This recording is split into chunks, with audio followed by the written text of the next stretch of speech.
Hello दोस्तों, आज की कहानी है मुल्ला नसरुद्दीन की दावत। एक बार मुल्ला नसरुद्दीन को पास के शहर से दावत का न्योता मिला। इस दावत में उन्हें खास मेहमान के तौर पर बुलाया गया था।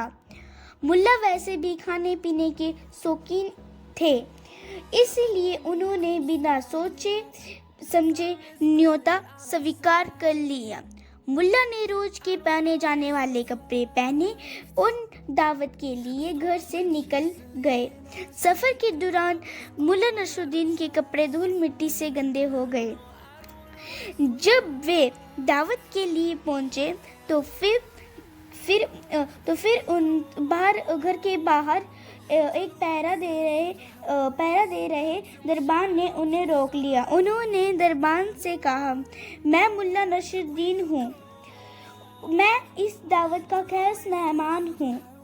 दरबान ने हंसते हुए कहा, वह तो दिखाई दे रहा है। फिर दरबान ने धीरे से मुल्ला के कान में कहा, अगर तुम दावत के लिए आए मुल्ला नसरुद्दीन हो तो मैं खलीफा हूँ। यह सुनकर उसके साथ खड़े अन्य दरबान जोर जोर से हंसने लगे। फिर दरबान ने उन्हें वहां से जाने के लिए कहा और दोबारा आने से मना कर दिया। मुल्ला नसरुद्दीन कुछ सोचते हुए वहां से चले गए। जिस शहर में दावत थी उसी शहर में मुल्ला नसरुद्दीन का एक मित्र रहता था। वे अपने मित्र के घर चले गए। मुल्ला नसरुद्दीन ने अपने मित्र से मिलकर खुश हुए। थोड़ी देर बाद उन्होंने सारी बात अपने मित्र को बताई।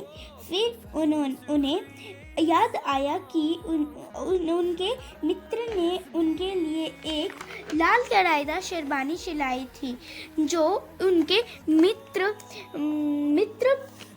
के पास ही रह गई थी। मुल्ला ने अपने मित्र से पूछा कि क्या वह शेरवानी अभी भी आपके पास है? उनके मित्र ने कहा, शेरवानी अभी भी मेरे अलमीरा में टंगी हुई है और वह तुम्हारा ही इंतजार कर रही है। मित्र ने शेरवानी मुल्ला नसरुद्दीन को दे दी। मुल्ला ने मित्र को शुक्रिया अदा किया और कुछ देर बाद शेरवानी पहनकर दावत के लिए निकल गए। सभी की नजर मुल्ला पर थी। मुल्ला ने को खाने में सबसे पहले सरोबा परोसा गया। मुल्ला ने सरोबा उठाया और अपनी शेरवानी पर फेंक दिया। यह देख सभी हैरान रह गए। एक ने उससे पूछा, आपकी तबीयत तो ठीक है ना? जब सबने बोलना बंद किया तो तब मुल्ला ने अपनी शेरवानी से कहा, उम्मीद है कि तुम्हें शोरबा स्वादिष्ट लगा होगा। अब तुम्हें समझ में आ गया होगा कि दावत पर मुझे नहीं बल्कि तुम्हें बुलाया गया था।